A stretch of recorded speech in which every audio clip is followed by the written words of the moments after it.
nyuol mag joma mine bang' yepo mara kara thieth kata kar nyuol mar mine midendo ni maternal unit ma oger gi kambi tudruok mar Safaricom e nengo mar $37,000,000. Kar nyuol mar mine no Nyakura Mgajiwang ogere kar thieth ma Ndhiwa kendo no yawe ayanga mondo mikoro chak tich mar konyo mine mawuok Ndhiwa kod alwora mare. Tend kambi mar Safaricom okoni gi yiero kaunti ma Homa Bay kaka achiel kuom kaunti 15 mathoe mag mine kod nyithindo matho ka inyuolo ng'enye mokalo. Gavana ma Homa Bay Gladys Wanga opuoyo ahinya kambi no kuom gero kar nyuol no mar mine. Puoch makamano bende chwal kod jaod bura ma Ndhiwa Martin Weno.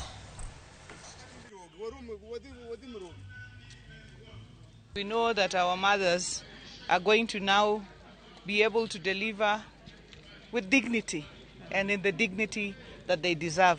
As I was walking around here, I've seen many mothers saying that they are now removing any items that they may have so that they can go back to full blast delivery. This is not going to be the first.